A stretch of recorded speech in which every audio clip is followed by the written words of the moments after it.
One surface, 14 titles, 112 wins, only 4 losses in 20 years. Rafael Nadal didn't just win on clay, he owned it so completely that experts started calling it unfair. But here's the thing, when he started, everyone said his style was too physical, too demanding, too clay-specific to last. His body would break, his knees would give up. Yet somehow, 2 decades later, he's still standing on top of the mountain. So how did a game built for one surface conquer them all?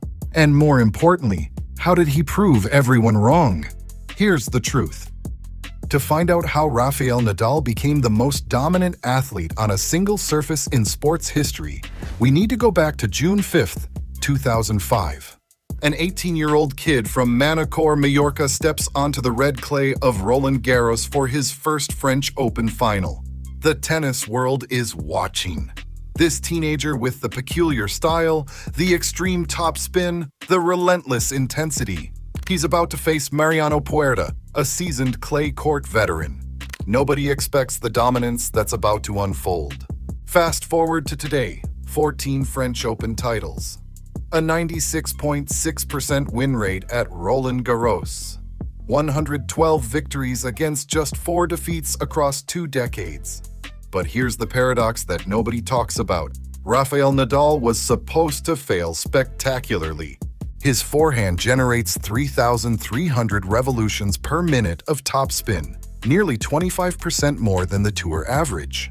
His style was so physically demanding that tennis experts, coaches, and former champions predicted his body would break down before he turned 25. They called him a clay court specialist. And in tennis, that's not a compliment. It means you're limited, one-dimensional, a player who can only succeed in one specific environment. The tennis establishment had a clear verdict. This kid will never win Wimbledon. He'll struggle on hard courts. His game is too specialized, too brutal on his body. So how did this supposedly limited player end up with 22 Grand Slams across all surfaces? How did he prove that sometimes being specialized means being unstoppable? Let's break down exactly what made Nadal's game so problematic, according to the tennis establishment. First, the topspin monster. While most professional players hit their forehands with 2,600 to 2,700 revolutions per minute, Nadal's forehand regularly clocked over 3,300 revolutions per minute, with peaks exceeding 5,000 revolutions per minute during crucial points. To generate this insane amount of spin, he had to swing with extreme violence. His racket path was so exaggerated, so vertical that it looked like he was trying to launch the ball into space rather than hit a tennis shot. Watch slow-motion footage of Nadal's forehand. His racket starts below his waist and finishes above his head, creating a windshield wiper motion that defied every coaching manual ever written. The tennis world's reaction was immediate.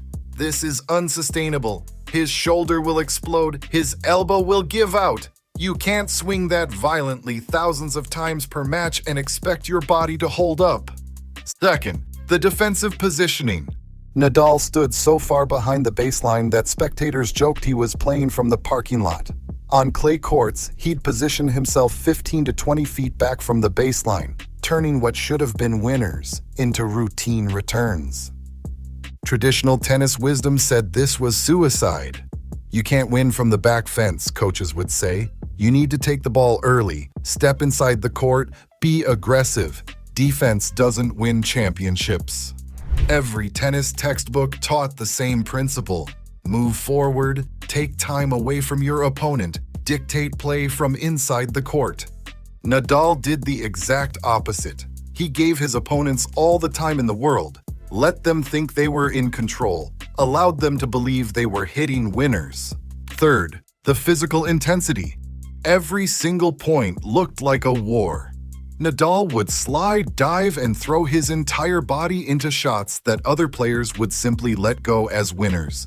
He'd chase down balls that were clearly out of reach, somehow getting his racket on shots that should have been impossible. His intensity was so extreme that he'd be drenched in sweat after the warm-up. The establishment verdict was unanimous. he's going to burn out. This style works on clay because points are longer and the surface is more forgiving. But on hard courts, on grass, impossible. His body will break down and his game won't translate. Tennis legends like John McEnroe openly questioned whether Nadal's style could work anywhere except clay courts. The media labeled him a specialist, a player with severe limitations. They weren't just wrong. They completely missed the point of what Nadal was actually doing. Here's what the tennis world didn't understand. Rafael Nadal wasn't playing tennis. He was playing psychological warfare disguised as a tennis match. That excessive topspin that everyone criticized, it wasn't a flaw. It was a weapon of mass destruction specifically designed to break his opponent's minds. When Nadal's forehand landed on clay, it didn't just bounce high. It exploded upward at angles that seemed to defy the laws of physics. The ball would kick up to shoulder height, sometimes above the head, creating impossible angles for return shots. Think about what this does to your opponent psychologically. You're Roger Federer, the most elegant, technically perfect player in tennis history. Your entire game is built on timing, on meeting the ball at the perfect height with perfect technique. Suddenly, every single forehand is coming at you like a heat-seeking missile, bouncing to your ears, forcing you to hit awkward shots from uncomfortable positions. Your timing is destroyed. Your rhythm is completely gone. Your beautiful technique becomes useless. The numbers tell the story. Federer, arguably the greatest player of all time, won just 2 out of 16 matches against Nadal on clay. 2 out of 16. But the topspin was just the beginning of Nadal's psychological masterpiece.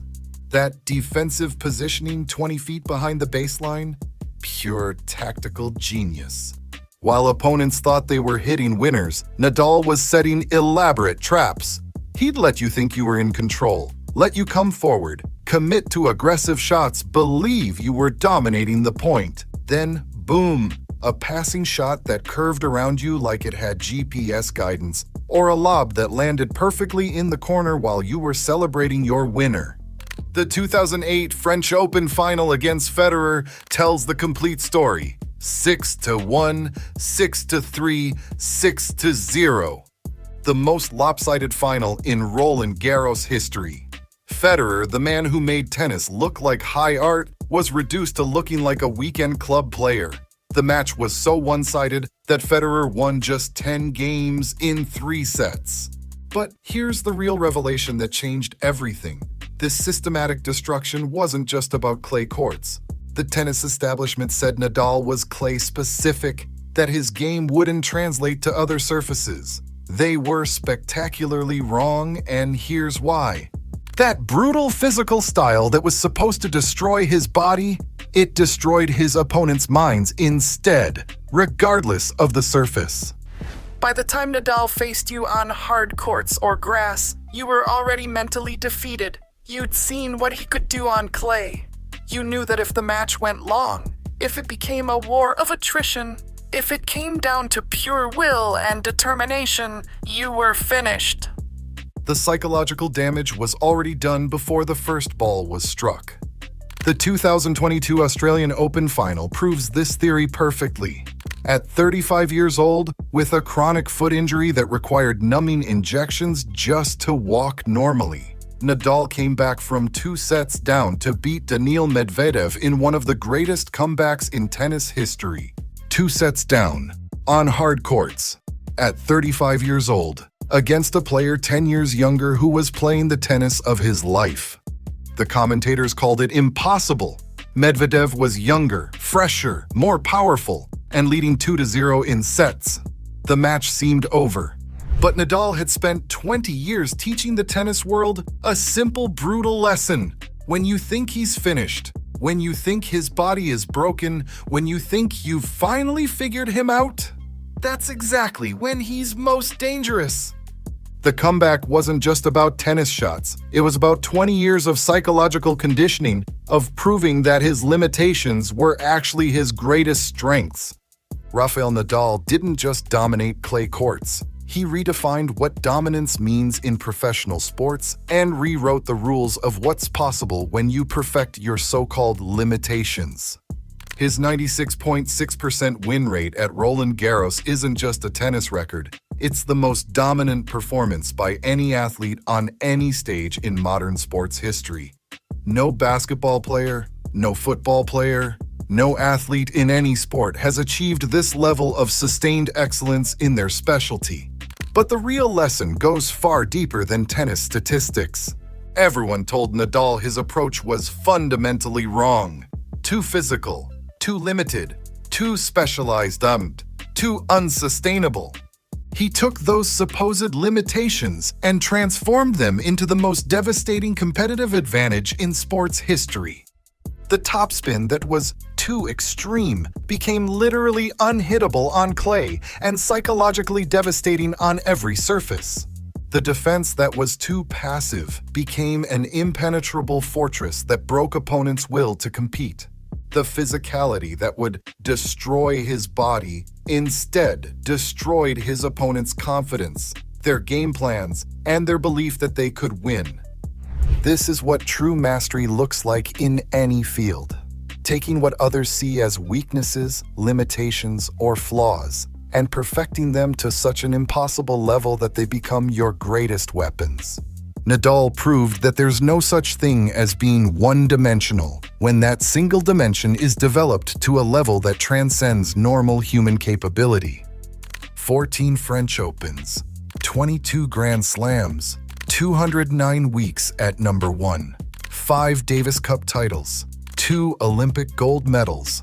The kid from Mallorca who was supposed to burn out before age 25 became the most relentless, unstoppable force tennis has ever witnessed. Before hitting the best shots ever, I need to ask you for a quick favor. If you are finding this breakdown valuable, please take a second to hit that like button and subscribe to the channel. Over 98% of you watch without subscribing. It costs you absolutely nothing, but it makes a huge difference for us to keep bringing you this unfiltered analysis that cuts through the mainstream media spin. The next time someone tells you your approach is wrong, limited, or unsustainable, remember Rafael Nadal's story. Sometimes the path everyone says is impossible is the only path that leads to true greatness. Sometimes your biggest weakness is actually your secret weapon waiting to be unleashed. Drop your thoughts in the comments below, and don't forget to subscribe for more breaking coverage of the stories that are reshaping our tennis world. Until next time, keep fighting for every point, and remember, limitations are just opportunities in disguise.